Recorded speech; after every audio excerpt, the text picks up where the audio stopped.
Hello and welcome to the Human Echoes rundown for Get Out, the directorial debut of Jordan Peele. He is the shorter half of Key and Peele. Obviously, before now, best known for his comedy work. But here he's taking a foray into what is almost exclusively horror.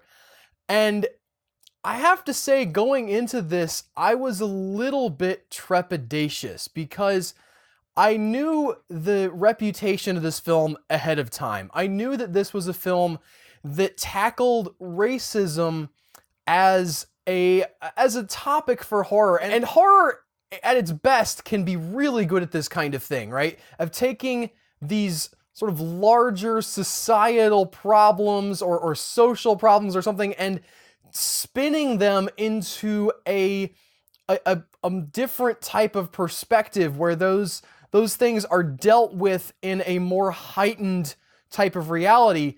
And so we've seen things like The Babadook come along and deal with depression, and It Follows dealing with STDs. And I mean, you can go back throughout a lot of great horror films and talk about how they reflected the societal issues of the day.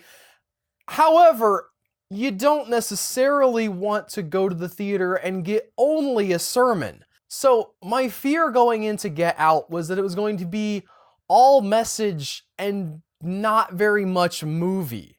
And the first half of the film, I think I was still kind of sitting there thinking, all right, well, yes, you have this angle, you have this idea of a black man in a white neighborhood and what kinds of unease that can bring, the sort of the white people trying to set him at ease with themselves, and there's some stuff going on obviously within the context of the movie, but really I was set to think that it was going to go a certain way. And I won't spoil what happens in the movie, but I will say that it absolutely subverted my expectations. I, along with several characters in the movie, was convinced that there was a certain direction that the film was taking. And when I finally saw where it was going for real, it blew my mind. I was not anticipating it at all. And it was a really great movie-going experience. It's one of those movies that once you're all done with it, you can look back on the stuff that you saw leading up to the things that you discover further on and see how it all fits together, see little details that all added up to something that you didn't know was coming, but that absolutely were meticulously planned for. And I really, really enjoyed that.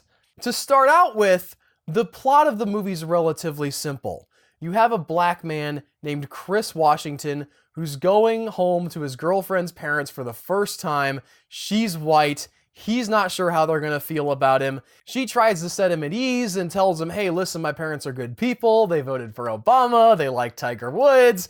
All the sort of liberal, white, happy check boxes. We're not racist. We've got our good black people that we like, right? You're one of those good black people. Yes. And you do see some of these fears of his start to play out. At the very opening of the movie, they're driving along to go to the parents' house, and they hit a deer. And it's off in the woods, dying, like noisily, sort of like whining and making noise. And he goes to see what's happening, and it's not a quick death. There's still this injured animal on the side of the road, which plays into some stuff that he reveals about his backstory later. But they, meet a cop, and the cop sort of like comes a little bit on strong and says, hey, what's your ID? Where's your ID? I want to check you out. And the girlfriend says, hey, he wasn't driving. Why are you wanting his ID? And you get the sense that in this white suburban kind of affluent area, these people are not used to having African-American folks around. And then he gets into the girlfriend's house. Everybody's cool. Everybody's nice to him, except it's just a little bit off. There's trying just a little bit too hard to make him feel welcome. And they have two black people that live with them that seem to be servants of some kind. they have their explanation about how that they've stayed on after the death of their grandparents, but really it's, you know, it still looks kind of weird that they have these black people around.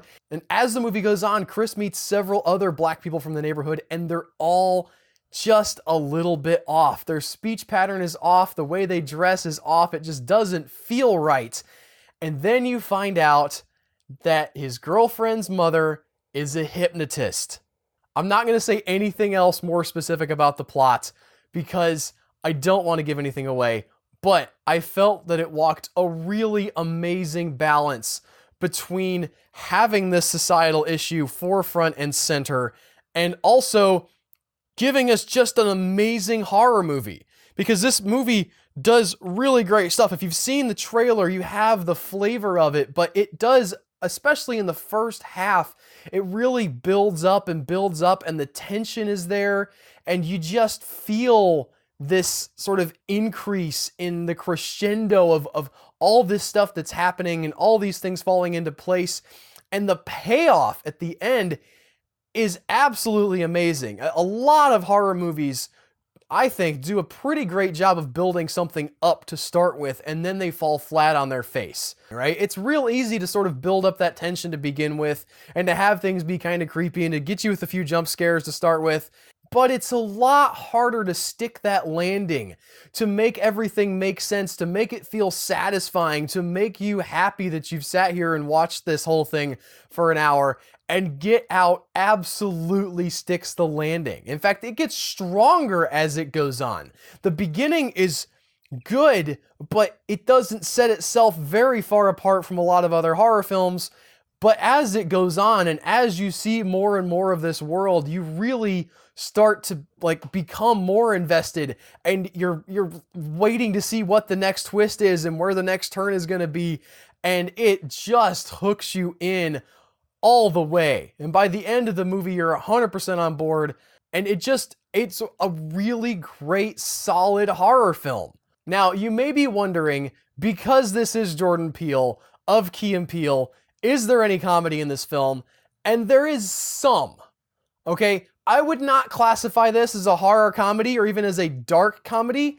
However, there is a character that absolutely had me laughing almost every time he was on screen, especially towards the end.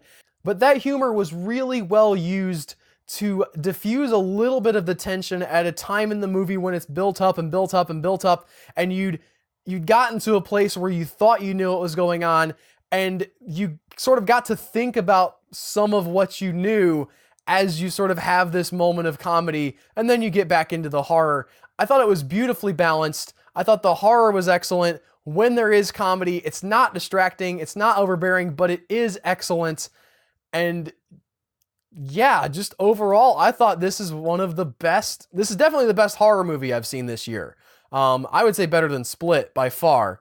Not that I hated Split, I had some problems with the endings, but I absolutely think this one is through and through an incredible film. If you are any kind of fan of horror, you should definitely check this out. I don't think you'll be disappointed. I know I wasn't. Anyway, that'll do it this week for the Human Echoes Rundown. If you like this video, hit the like button, subscribe to the channel for more awesome stuff, and I'll see you guys next week with another episode of the Human Echoes Rundown.